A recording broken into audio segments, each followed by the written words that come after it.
All right. Hello, STEM Nation. Mr. Tyler and Mr. Santella are back with another edition of Getting to Know. And today we are honored to have Mrs. J, who is a kindergarten paraeducator in Mrs. Anderson's room. So, Mrs. J, thanks for Good joining us. How are you morning, doing today? everyone. Hello, everyone, depending on what time of day you're watching. I'm doing great, thank you. Excellent. Well, thanks for giving us some of your time today. We're super excited. So, Mr. Tyler, I'm going to pass it off to you. All right, Mrs. J, we're going to start off with the questions that we have asked everyone that we've done these interviews with. So the Okay. first one is just your name. And since this is your first year at STEM Lab, where have you worked before? All right, my name is Kelly Johnson, and I am a secondary literacy teacher by training. So I started working in Adams 14 as a middle school reading teacher, reading specialist. And then I did some years in Mapleton School District as a high school English teacher. And then I got a job in Douglas County as a literacy specialist. So I worked several years there as a secondary literacy specialist for grades 9 through 12. And then after I married my husband, we moved up north, and I did a short stint in Adams 12 over at Mountain Range before I had kids, and then did a lot of part-time work teaching at Front Range Community College, part-time in Boulder as a tutor, and I was a para there before I took a year off while my daughter Haley was in half-day kindergarten.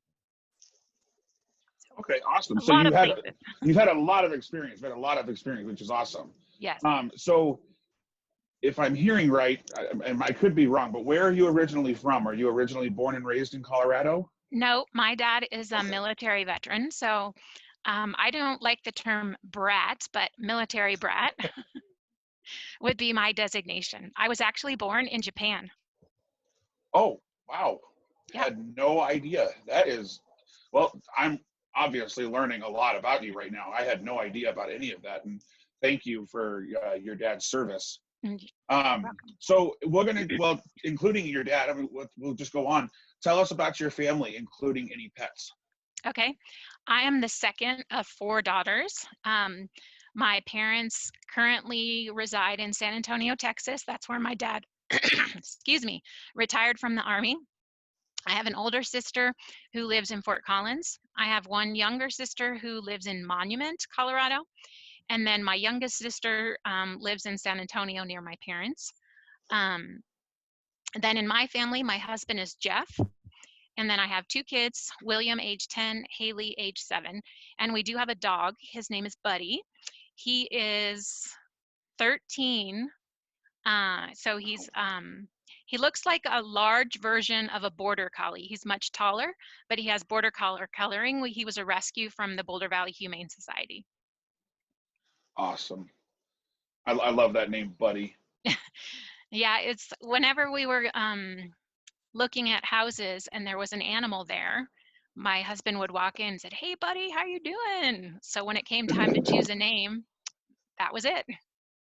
Perfect. So next question I have for you is, why have you decided to make STEM Lab your home? And I get to work with kids as they're learning to read.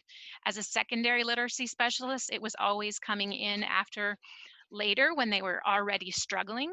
And so this way, with kindergarten, I get to help on the front end and really build the foundation for skills. And so to combine that with the problem-based learning, it felt like a perfect fit. Yeah, I always see you at the table helping those kids read and watching them struggle, and then eventually when they get it, I mean, I can only imagine you being the one working with them is just so rewarding. Well, I gotta jump in there as the parent of a kindergartner in your class to watch the growth in reading for Presley. It blows my mind. She is reading everything, and it's it's really well. She's got good fluency. I mean, you know, I accidentally I turned her into a video game nerd over this quarantine. And there's a lot of things that pop up about directions, or, you know, you meet this character and they have something to say, and she sits there and she just reads every word. Awesome. It's just amazing. So from a That parent, makes my heart smile. well, I just want to thank you. Like from I'm an educator, and I get kids in fourth grade when it's kind of like, all right, they're not learning to read, they're reading to learn. But to be a parent and see how my daughter has gone from not knowing how to read to now being a legitimate reader, comprehension, fluency, everything. I just want to thank you, because it's amazing. That's what I want for my children, is for them to be good readers and to love reading. And that's where Presley's at right now. So thank you. So Well, you're back to you, welcome. Tyler. And that's the highlight for me, is seeing that glow that comes from within inside when they figure things out and they understand that, oh, now I can read this because I understand that. It's amazing. Well, you actually may have just answered the next question, because the next question is, what is the best part of your job? That's it. And I think from watching some of the other interviews, I kind of knew that was coming. But that would have to be it, is seeing that glow that shines from within when a student goes from not understanding something to grasping it, and just what it opens up inside them. And it really does, it seems like a light bulb just turns on and they glow from within, and then there's that smile on their face, and then they just start making all these different associations about what they can now do because this world of reading has opened up to them. Yeah, it's amazing.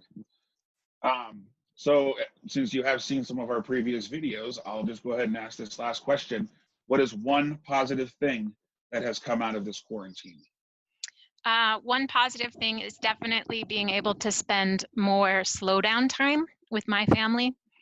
Life is busy when it was in before, always rushing off to do this activity or that activity. And this way I've actually got to see my kids and how they go through the day learning and what their challenges and struggles are, as opposed to just hearing about it towards the end of the day. Oh, what did you learn today? So I can actually go through the process with them. And so being able to do that has been very special. Mr. Santella, I'm going to go ahead and pass it off to you. All right. Okay, Mrs. J. So tell us a little bit about any hobbies that you have. My favorite hobby is reading. I think that's what I've done probably most during this break. I'm a big library fan, and so I like to have a book in hand and turn pages when I read. So I've had to switch a little bit to get some more variety. I mean, we have tons of books at home, but a lot of them I've already read. So I was able to, get one of the online reader apps on my iPad. And so I've been checking out books that way, and spending time reading, doing a lot of that. And if I'm not doing that, then I'm playing Words with Friends or something like that. So. Excellent. What's your favorite genre of reading then? Probably drama, Okay. but not like realistic fiction, mostly. Although I do read some contemporary nonfiction. Right now I'm reading The Opposite of Hate. Okay. Because I feel like there's a lot of that circulating, especially in the online world, and people labeling one another based on how what their feelings about quarantine and shutdowns are. And so I thought it would be an interesting read. Excellent. Okay. All right. So you had mentioned earlier that you worked in high schools a lot. So Yes. I want to know what is it like to transition from high school to kindergarten? I mean, that's a huge jump. So what was that like for you? Well, the biggest difference I think was the amount of patience required, and the physical change of having to get down on a lower level with students to be able to converse with them eye to eye. And so there's definitely a lot more being on my knees, being on the floor, but I don't mind that. And having had 2 kids prior to going into kindergarten, I'd already learned what the joy that could be. So I've heard that you like to do jigsaw puzzles as well. Yes, I do. So how many jigsaw puzzles have you completed during the quarantine? 0. Oh, what? Oh, so okay. That is more a matter of needing a space to lay them out, and leave them up. Yep. My Yep. sister, who I share love with jigsaw puzzles with, who lives in Fort Collins, but she's single, Oh, completed yep. 5. Okay. But that passion comes from a family friend, and when we had visited them at their lake house, out on their screened-in porch, they have a table where we would do jigsaw puzzles. And in a 3 or 4 day visit, we would do 3 or 4 jigsaw puzzles. So Amazing. Yeah, yeah. It was funny. That was like a huge rush for my family. And I mean rush as in like we rushed out to get a bunch of jigsaw puzzles. And during the early days of the quarantine, man, that's all we were doing. We were just, Right. And it's I love it. I love solving problems, and that's basically what a jigsaw puzzle is. Right. So I did complete one with my daughter yesterday. We did one at the kitchen table yesterday. So okay, so there you go. yeah. One. We got one. Yeah. Awesome. See, I'm really good at the ones that the kindergartners at STEM can do. Like the 6-piece ones. I'm really good at those ones. Hey, that's foundation, figuring out that you can sort pieces different ways. Yep. There you go. Yeah, Mr. Tyler, we'll get you up to like 50 pieces here by the end of the quarantine. So there you go. All right. I also hear that you like to go hiking. So do you have a favorite hiking spot? No, I don't have favorites. I like to just explore and go to new and different places. During the quarantine, we've driven around to different neighborhoods just to have a different trail to walk or a different path to take. Sometimes it's all of us. Sometimes it's just my husband and I with the dog. We have East Lake nearby, so we like to go around there. That's not a very mountainous or hilly climb, but it's just nice to be outside, hear the birds chirping, feel the sunshine, listen to the trees. If I could get to a hike by a creek, that would be my favorite because I love the sound of running water as I'm walking along. Well, I love East Lake. I used to live in the apartments over there, and that was my get up in the morning and go. I love East Lake because you get like different perspectives there, right? You've got kind of where you walk through the trees a little bit, and you've got like the wide open spaces, and that's a great place. So excellent. And it's a great place because you can ride there as well. You can run, you can walk, you can do it all. Yep. All right. I also have heard that you have done work and are still doing work with Up With People. Is this correct? That is correct. I am an Up With People alum. Excellent. I traveled with Up With People as a student way back in the early 90s. And I traveled with 150 other students. We were from 35 different countries. And we traveled throughout the eastern coast of the United States up into Quebec. And then I was fortunate to be able to visit Germany, the Netherlands, Italy, Austria, and Switzerland. Excellent. And for those that don't know, for our younger audience, can you just give us a quick synopsis of what Up With People is? Sure. Up With People is an international leadership program that has been around, had its origins back in the 1960s out of Sing Out in Michigan.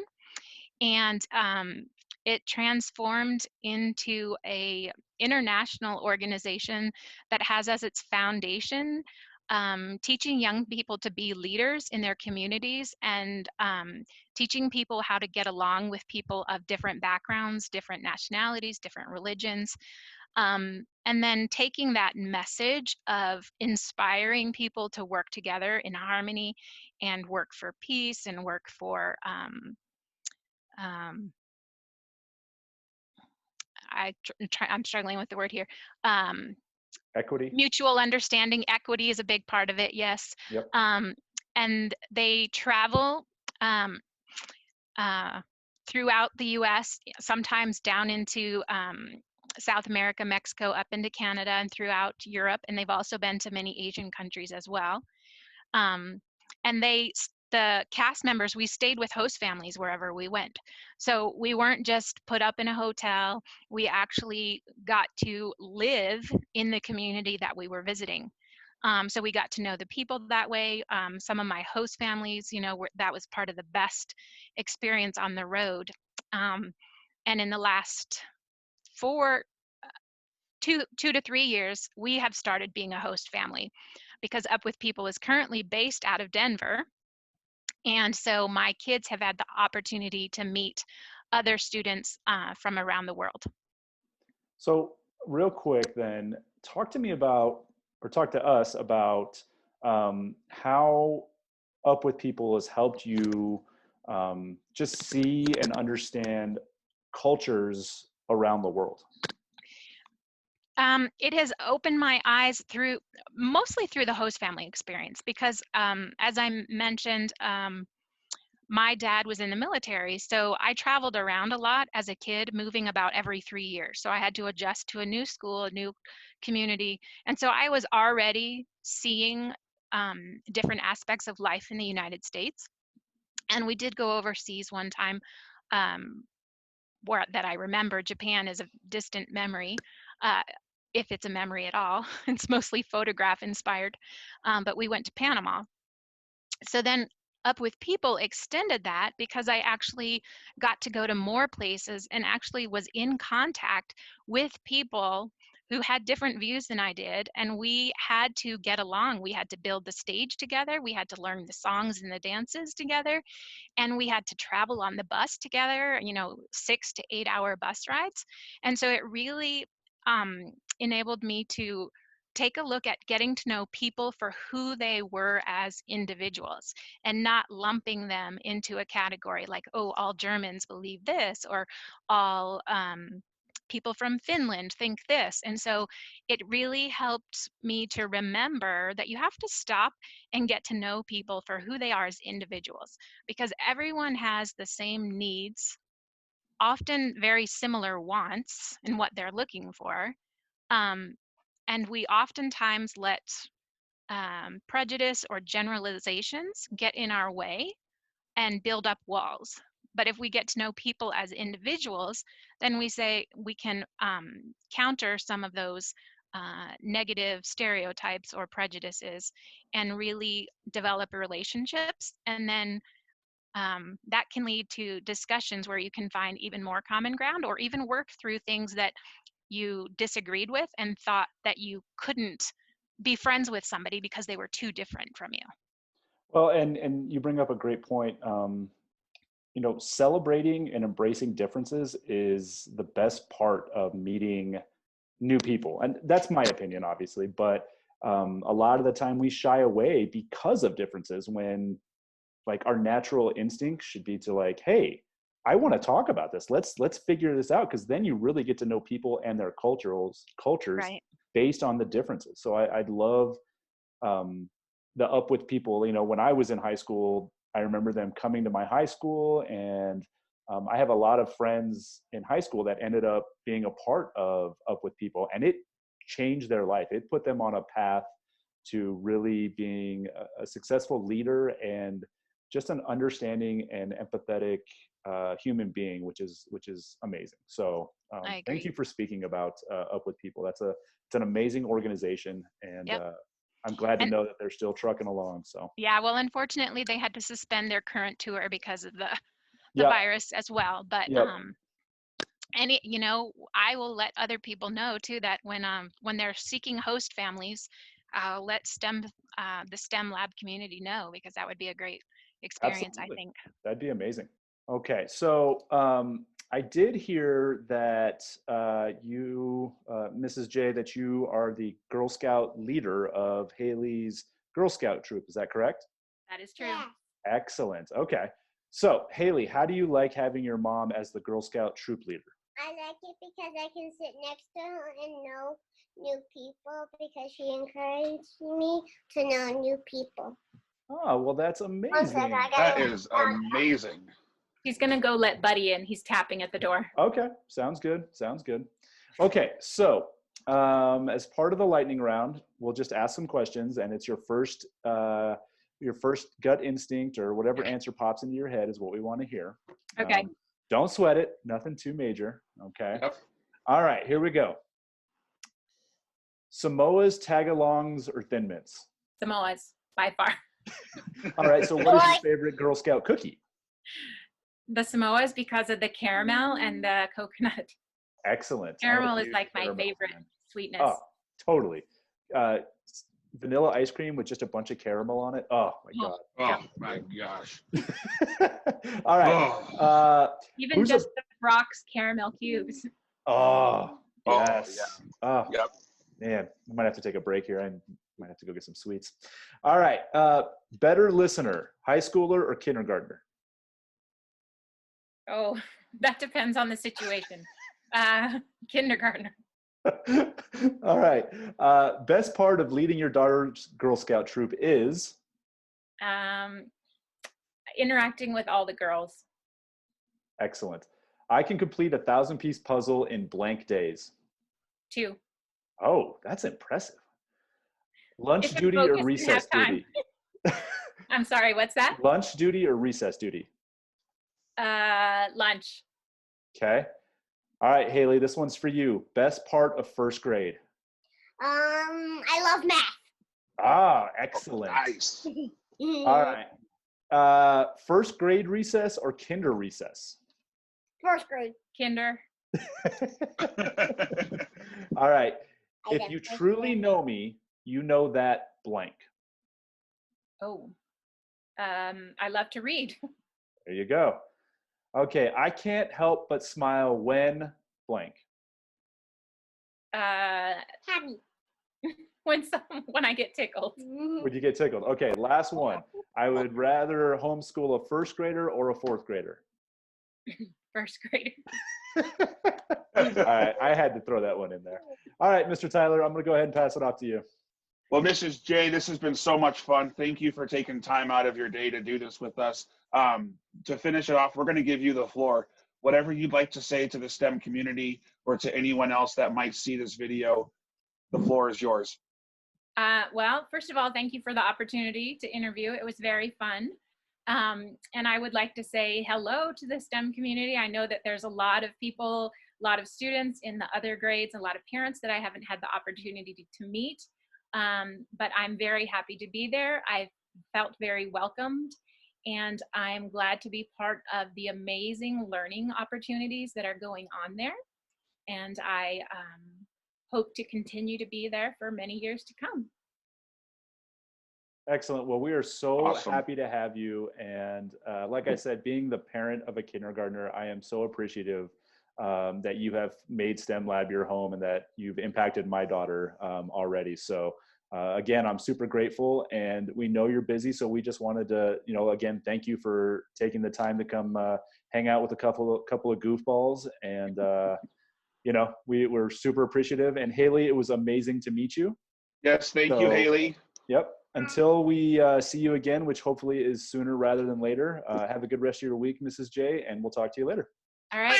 Thank you. Bye. Bye.